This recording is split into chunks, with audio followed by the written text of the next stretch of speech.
भारत में आप कहीं भी चले जाएं, हर जगह पर आपको वहां की यूनिक थाली मिलेगी। इनफैक्ट हर घर की अपनी यूनिक थाली होती है। आप जहां जाते हैं वहां की थाली में उस जगह के रहने वालों का चेहरा नजर आता है, उनका खाना और तहजीब झलकती है। पर वो क्या खास बात है जो उस थाली को उस जगह से जोड़ती है? थाली एक अलग और एक अमेजिंग दुनिया है। आइए इस दुनिया को एक्सप्लोर करते हैं ऑन उत्सव thalis of India.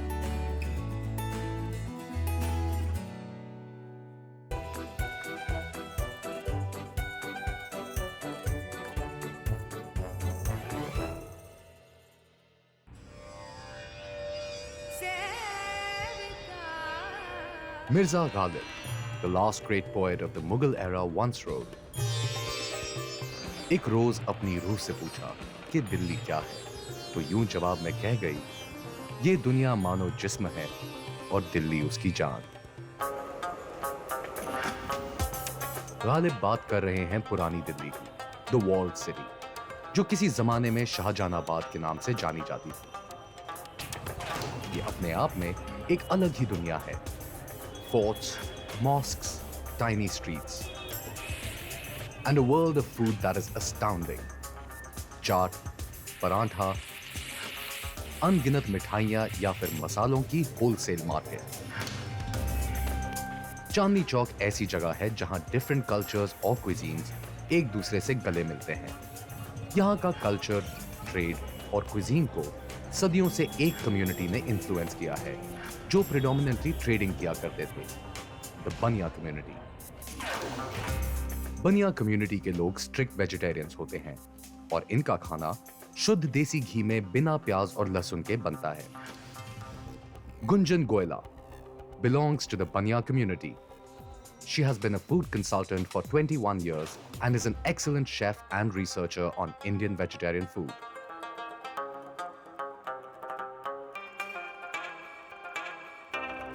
I don't know if you know that मैं भी दिल्ली का हूँ। You must be knowing what a banya thali is. थोड़ा वाकिफ हूँ जो यहाँ पे जो दिल्ली में एक टिपिकल हमारे यहाँ पे बनिया कम्युनिटी थाली होती है उसके बारे में। लेकिन इन डेप्थ जानने के लिए आज आपके पास आया हूँ। दिल्ली के बनियाज हैं वर्सेस लेट्स से जो मारवाड़ से, गुजरात से, यूपी से, उनके खाने में कुछ फर्क होता है? देखिए, wherever you travel, वहाँ का जो लोकल अवेलेबिलिटी होगी आदमी वही बनाएगा। अब जब आप बनिया, मारवाड़ी, आप कलकत्ता के खाएंगे तो उनमें थोड़ा इन्फ्लुएंस बंगाल का जरूर रहेगा। एक तो because of the local vegetables, और जो मारवाड़ी राजस्थान का होगा वहाँ पे गट्टे, कैर सांगरी, क्योंकि उनके पास जो मार्केट में अवेलेबल है आदमी वही पकाएगा। बिल्कुल। So is there something very typical which is only found on a Delhi Banya community? That is something that I'm here to find.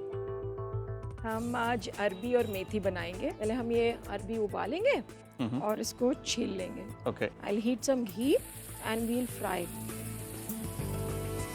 Banya, by nature being a little rich community, would focus a lot on what they eat. अब सबके घरों में गाय, भैंस होती थी। तो घर में इतना दूध होता था कि वो मक्खन बन जाता था, मक्खन से अपने लिए घी भी बन जाता था। तो इट वाज सेड लाइक घर का घी और घर का आटा was the most important ingredient. So ginger chop कर लिए, ग्रीन चिली चॉप हो गई। थोड़ी सी मुझे आप और दे दो। Green chilli? हाँ, मे बी 2, बिकॉज ये बनिए खाने में प्याज तो पड़ता नहीं है ना, तो बेस इज जिंजर एंड हरी मिर्च।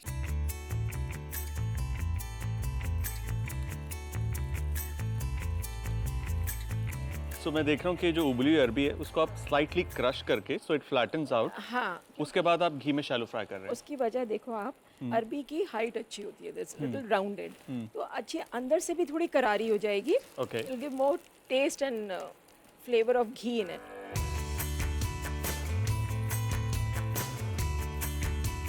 अब इसे कब तक पकाना है? जब तक कि ये थोड़ा सा कलर आ जाएगा। अच्छा, इसका एक और वजह ये भी है कि अगर आप इसको फ्राई करते हैं और आप मसाले में भुनेंगे तो आपकी अरबी शेप रिटेन रखेगी, नहीं तो कई बार मैसी भी हो जाएगी, गूई हो जाएगी, डिसइंटीग्रेट।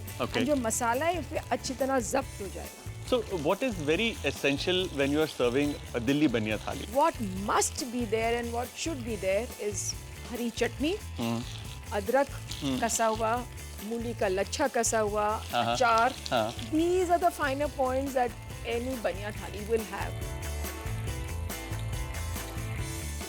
इंटरेस्टिंग. हो गई है शायद. जो बनिया कम्युनिटी है, चाहे वो दिल्ली की है, राजस्थान की है, गुजरात की, यूपी की, इन सब के खाने में ऐसा होता है कि प्याज और लहसुन का इस्तेमाल नहीं होता, या फिर ऐसी कम्युनिटीज भी हैं पुराने ज़माने से जो प्याज और लहसुन शायद खाते थे.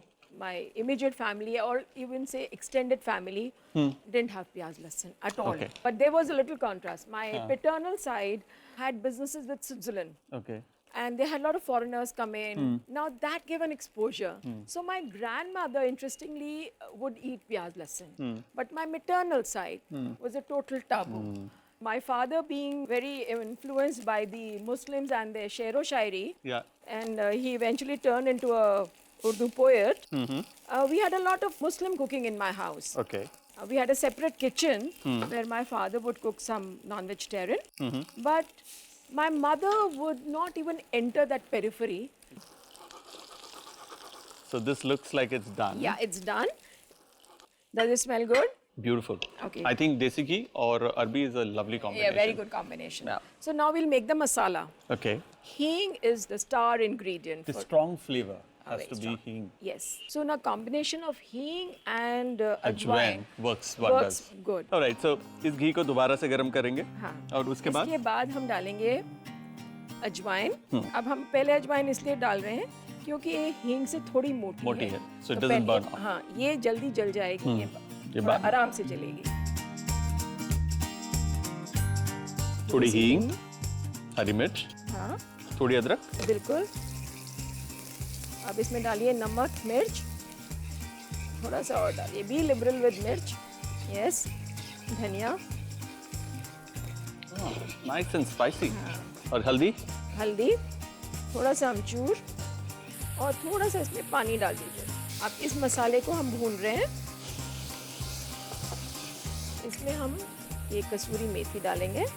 दही से इसका रंग भी निखर जाएगा, साथ ही साथ इसको थोड़ी खटास देगा और एक अच्छी बॉडी. अब ये देख रहे हैं आप थोड़ा सा मसाला इसका भुन रहा है. तो अब हम इसमें डाल देते हैं अरबी. ओके, चला. यस.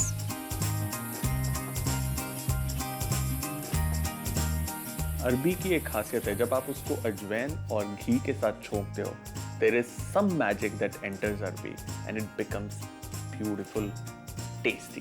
सो ये ऑलमोस्ट डन. अब वेट है मुझे हमारी थाली बाकी की थाली बाकी थाली की. Okay. Let's see what else goes on a typical banya thali. मेरे सामने एक बहुत ही खूबसूरत थाली है. One of the things that I notice कि जो ये गोभी है इसे बहुत ही बारीक काट कर बनाया है. What exactly is this? नहीं, ये काटी नहीं है. ये कटी तो जैसे रेगुलर हमने गोभी काटी, मगर इसका नाम है घुटी गोभी. घुटी तो गोभी. मतलब इसको इतना पक गई वो कि वो घुट गई. आप इसको ट्रैवल फूड मान सकते हैं जी. क्योंकि इसका मॉइस्चर सारा निकल गया. अब बनिया being a little conservative in their food habits, तो वो नॉर्मली अपना खाना कुछ कुछ अपने साथ लेके जाते हैं. Because they were traders and merchants and they would travel, उनके खाने में फ्राइड या ऐसी चीज़ें जो लंबे अरसे तक चलेंगी, जो सफ़र में काम आएगी, वो थी. ये एक बहुत ही जेनरस थाली है. हाँ, ये खैर ये थाली तो जेनरस है क्योंकि हम आज फेस्टिव खाने या फेस्टिव थाली की बात कर रहे हैं. रोज़मर्रा के तौर पे शायद इसमें 2 सब्जियां होंगी, एक दही ज़रूर होगा, अचार होगा. पूरी ज़रूरी नहीं है रोज़ होगी, मगर कुछ ड्राइड स्नैक्स ज़रूर होंगे. किसी भी आप बनी के घर जाएंगे, समोसा, कचौरी, मच्छी. आप हमेशा मीठे से शुरू करेंगे. और मेरे पास यहाँ पे 1 2 3 4 5 6 छह मीठे हैं. So is it like important to have a lot of meat on plate? ये यूजुअली किसी त्योहार पे या किसी शादी में होगी. Now this also tells you about the status of the wedding.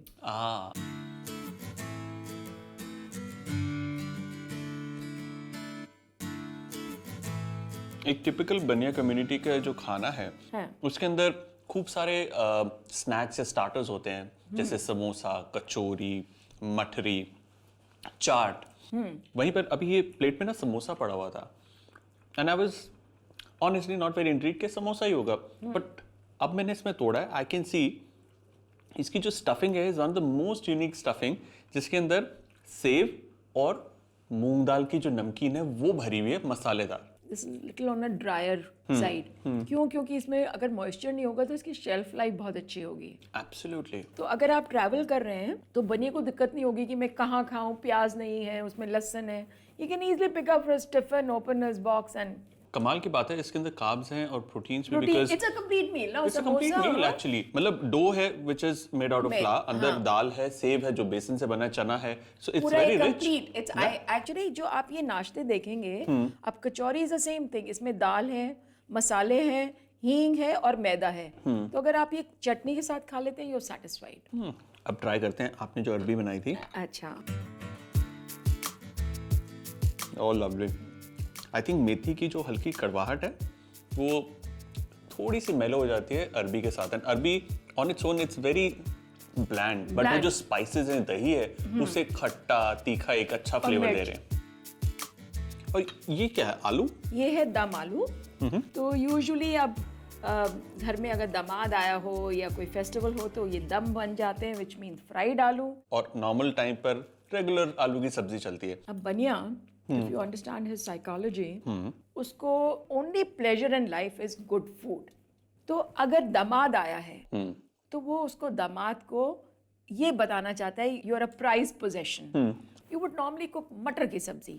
Just by adding badam, you've added value। Oh, there you go। So when you're adding value, you're telling the other person, I respect you।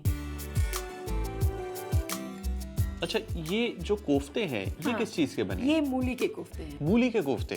मैंने मूली के तो परांठे ही खाए सिर्फ, या मसाला लगा के खाए, दिल्ली में मिलता है नींबू निचोड़ के। बनियों के घर में this is a speciality to have मूली के वाओ। कोफ्ते। यूजुअली कोफ्ते किसी भी चीज के बनाएंगे, we all kind of mash it, paneer और आलू से मिक्स कर देते हैं। They are like creamy and soft and character नहीं है इसके अंदर, बाइंडिंग बहुत कम है और बहुत अच्छी बाइट है। बाइट है। कड़क कड़क जो मूली है, that is awesome. And I love the fact कि दिल्ली के अंदर इतने टाइम के बाद मैं किसी के घर पे गुच्छी खा रहा हूँ। गुच्छी जिसकी कीमत 12-15 हज़ार रुपए किलो से लेके अच्छी गुच्छी 40,000 रुपए किलो की बिकती है। This is possibly one of the most expensive ingredients after saffron in India. This is about 40,000। This is 40,000 rupees a kilo. और ये एक मशरूम होता है, इसे आप कल्टीवेट नहीं कर सकते, वाइल्ड उगता है। Deep earthy strong flavour, very strong flavour. I think gucchi जो है एक शो स्टॉपर है। It's beautiful. आपकी जो कम्युनिटी है उसके अंदर चाट, पकौड़ी, इन सब का बहुत बड़े मज़े से खाते हैं। Is there a reason why there is so much of that chaat element into your food? अब जो चाट मिलती है वो मिलती है सुबह 10 से रात के 10 तक। बट चाट का एक्चुअल समय था between 3 to 5। It was considered as a snack.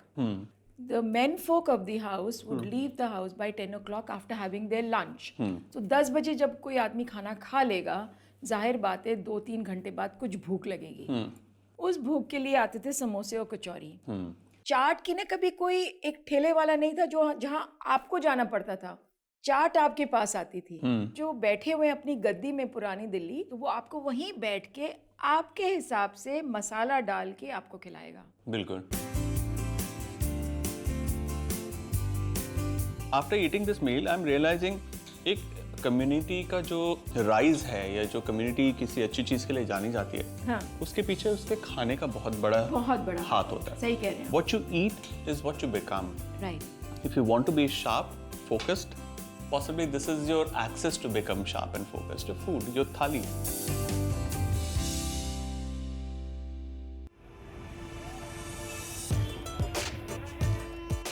Old Delhi is famous for its street food. In fact, there are a few shops that have been here for generations.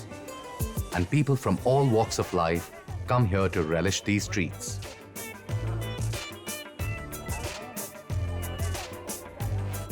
कितनी पुरानी है आपकी shop? ये 1872 से establish है, लगभग 145 years हुए। और यहाँ पर आपके पास मेन्यू पे कितनी डिशेज हैं? मेरा फेमस वन है rabri, green chilli, karela and mix veg. And it's amazing. It's a very small shop, but it's a very booming shop.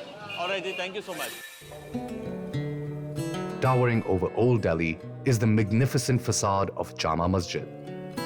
ये ग्रैंड मॉस्क मुगल शहंशाह शाहजहां ने 17th सेंचुरी में बनवाया था और यहाँ कदम रखते ही लगता है मानो आप उसी जमाने में चले गए हों। It is an epitome of the beautiful Mughal architecture.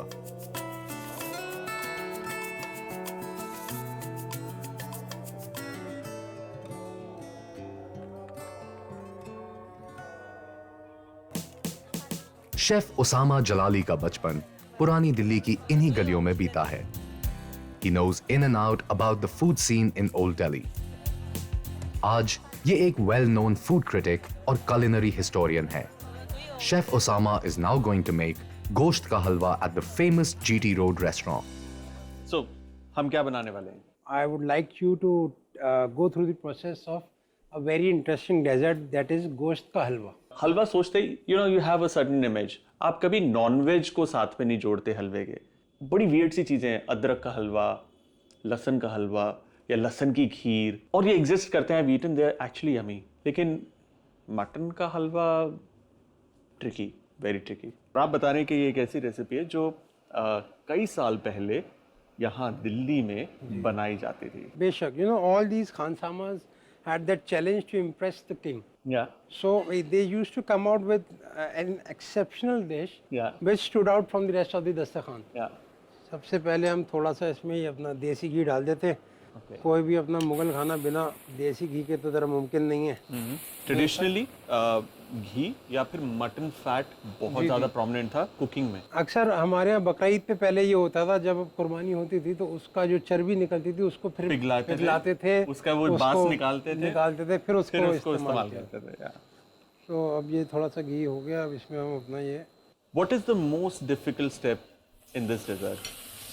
most critical step I would say is to take out the aroma of mutton from the dessert, from the whole dish. थोड़ा सा इसका कलर चेंज होते ही इसमें हम अपना दूध वगैरह add कर देंगे। हर खाने में तासीर का बड़ा असर होता है। तो मुगल ज़माने में भी ये होता था, जब जैसे नहारी एक बड़ी एक आम डिश आप कहेंगे, लेकिन उसकी सर्दियों की रेसिपी मसाले अलग थे और गर्मियों के मसाले अलग थे। Delhi it's a amalgamation of a lot of different communities, लेकिन फिर भी हर कम्युनिटी का खाना बहुत डिस्टिंक्ट है। और ये जो आज हम बना रहे हैं ये एक some forgotten या lost recipes में से है। And I'm so glad कि आज की थाली हमारी जो होगी that will be something very different. तो अभी थोड़ा सा हल्का सा उबाल आना शुरू होगा इसमें, तो हम ये अपना इलायची पाउडर, ग्रीन कार्डम, क्योंकि असल में इसकी खुशबू जो है वो मटन की ज़रा कम करनी है, दबानी है।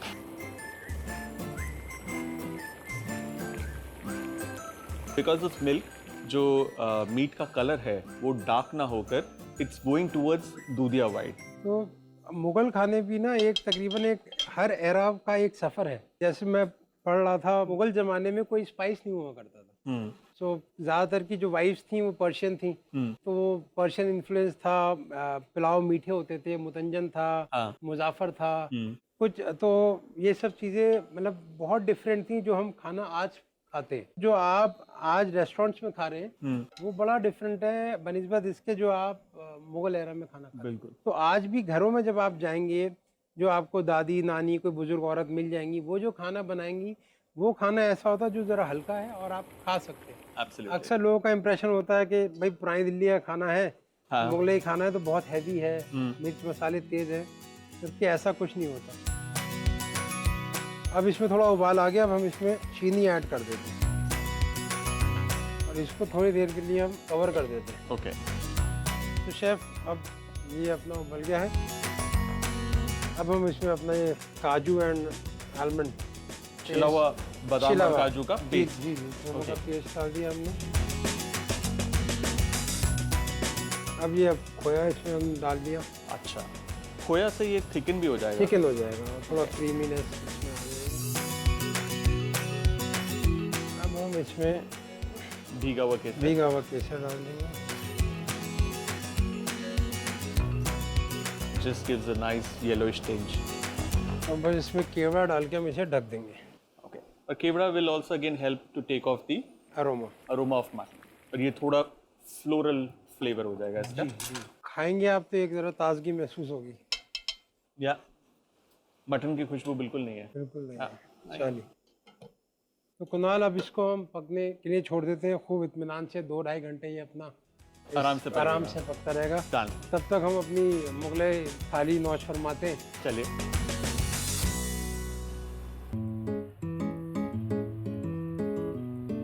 शेफ, मैं आपको अपनी वालदा से मिलाना चाहूँगा कि जो भी मैंने खाना सीखा है वो अपनी वालदा से सीखा है। एक तरीके से घर के अंदाज में बना हुआ मुगलई खाना है। तो ये आप दोनों ने इकट्ठे तैयार किया। जी। सो कहाँ से शुरू करें? शामी? अब शामी कबाब शुरू करते हैं। बिल्कुल। You know what I really like about shami kebab is के अंदर वो पाउंडेड मीट होता है। It is never minced meat. Never minced. और शामी कबाब में जो बाइंडिंग होती है वो थोड़ी सी चना दाल के साथ करते हैं, बेशक। But to an extent Yes. That you really can't catch it. जी जी।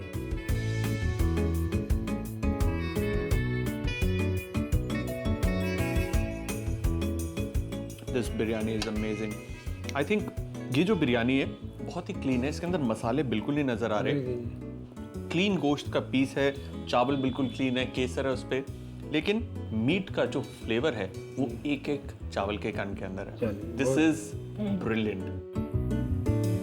और इसके अंदर जो सौंफ है जी। That just adds that tinge of freshness. Yes, absolutely सही पकड़ा आपने। बिल्कुल। दिल्ली के खाने को अगर हम देखते हैं तो दिल्ली के खाने के अंदर हमारे प्रोमिनेंटली है जो बनिया कुजीन है, जो रेफ्यूजी आए अपने साथ खाना लेकर आए, पंजाबी खाना प्रेडोमिनेटली, और जो यहाँ पे मुगलाई खाना ऑलरेडी इतने टाइम से अरसे से बहुत पॉपुलर था। I think these are the 3 main, and इसके आगे भी बहुत हैं, लेकिन all of this club together अब एक कॉमन सा बन गया है, पंजाबी या फिर नॉर्थ इंडियन या फिर मुगलाई। वेयरएज मुगलाई बिल्कुल अलग है, पंजाबी बिल्कुल अलग है। The Bania community has completely different style of food, very different. So आज का जो खाना है इसके अंदर जो one of the key ingredients is the oil और द फैट, क्योंकि उसके अंदर बहुत फ्लेवर होता है, and each and every dish over here is a resemblance of that. ये चिकन क्या है? ये चिकन स्टू है। तो दिल्ली में बहुत से लोग इसे स्टू भी कहते हैं। इसमें खड़े मसाले होते हैं। इसमें सारे खड़े मसाले, कटे मसाले और प्याज कच्ची है, उसकी मिठास है, और इसमें दही यूज करते हैं हम, वो थोड़ा इसकी मिठास को काटता है। बाकी इसमें रेड चिली जाती है साबुत, जायफल, जावित्री, लहसुन, अदरक सब खड़े जाते हैं। You know this dish reminds me of जंगली मांस जो राजस्थान में बनता है। जी। ऑलमोस्ट ऐसा ही है, माइनस द अनियन, सिर्फ और सिर्फ उसके अंदर साबुत लाल मिर्च, गोश्त, नमक, that's it। पानी डालते हैं उसमें बड़ा मामूली सा, लेकिन उसके अंदर ग्रेवी नहीं होती, लटपटा मसाला सा होता है और थोड़ा रोगन। ये साग कोफ्ता जी। इसके अंदर जो साग है पूरा प्यूरी नहीं है, हाँ। बारीक तरीके से चॉप किया हुआ है। जी जी। I like that because it gives a little texture to the spinach. At the same time, जो कोफ्ता है, it's very moist and creamy. इसको इतना moist और creamy कैसे करा? कच्ची प्याज डालते हैं, अदरक डालते हैं, उसको टेंडराइज कर अम्मी देते हैं। अदरक को टेंडराइजर मानती हैं, अच्छा, तो वो कहती हैं अदरक लगा दो, या इवन गोल्डन ब्राउन प्याज किसी चीज में लगा दो तो भी तो वो भी टेंडर हो जाता टेंडर हो जाती है। So ये गोश्त में आलू है या आलू में गोश्त है? ये जो आलू गोश्त है ये बड़ी एक घर की डिश है, और दिल्ली का आइकॉनिक करीम होटल जो है उनकी पहली डिश यही थी। हाँ। और वालदा अक्सर इसे हफ्ते में 2 बार बना लेती हैं, क्योंकि मुझे बहुत इसका शौक है, और ये घरों में आमतौर पे काफ़ी बनती है। What the potato really does here is absorbs the flavor from the mutton, और एक फिलर की तरह बन जाता है, जहाँ पर आपके पास मीट भी है लेकिन एक स्टार्ची कंफर्टी पोटैटो भी है, which is flavored with lamb actually। ये है गोश्त का कोरमा। जी, मटन कौरमा। इसके बगैर दावत नहीं होती। नहीं होगी। और इस कोरमे की खासियत है, अगेन कोई बादाम, कोई क्रीम, कोई मक्खन, कुछ नहीं है, भुना हुआ प्याज है इसमें, दही है, और साथ में एक अच्छी खुशबू है केवड़ा की। So what I like about this meal is हर एक कटोरी दूसरे से बहुत डिफरेंट है, और एक सिंगल इंग्रेडिएंट का फ्लेवर बाहर आ रहा है, प्लस जो अंडरलाइंग इंग्रेडिएंट है जैसे मटन है, चिकन है, उसका रस है। इट्स अ ग्रेट कॉम्बिनेशन के मतलब it's a clutter free food, it's clean NEET flavours, और ऐसा खाना बहुत मुश्किल से मिलता है। एंड अरबी भी इंटरेस्टिंग है, इसका जो सालन है जी, थोड़ा डिफरेंट फ्लेवर है। हाँ, इसमें नॉर्मली लोग मैंने देखा अरबी में हींग वगैरह डालते हैं, हम लोग कोई हींग वगैरह इसमें जीरे मेथी का छौंक लगा दें।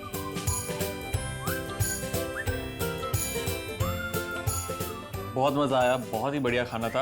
अब इंतज़ार है डेजर्ट की। जी, जो हम बना रहे थे हमारा स्टार डिश वही है, गोश्त का गोश्त का हलवा। Thank you. I like the fact कि इसका पोर्शन बहुत ही छोटा है एंड इट्स इम्पॉर्टेंट बिकॉज हमारे खाने की शुरुआत गोश्त से हुई थी।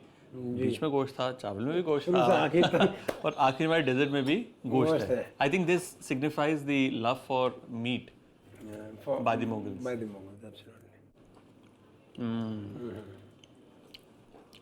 अगर आप मुझे नहीं बताते नहीं पहचान कि इसमें पाते गोश्त डाला है, जी जी, मैं कहता खोए का हलवा है या बादाम का हलवा है। अक्सर कोई नहीं पहचान पाता है कि ये गोश्त का है। आपने मुझे इतना अच्छा हलवा खिलाया सिर्फ हलवे के लिए, आपके लिए एक छोटा सा गिफ्ट। शुक्रिया।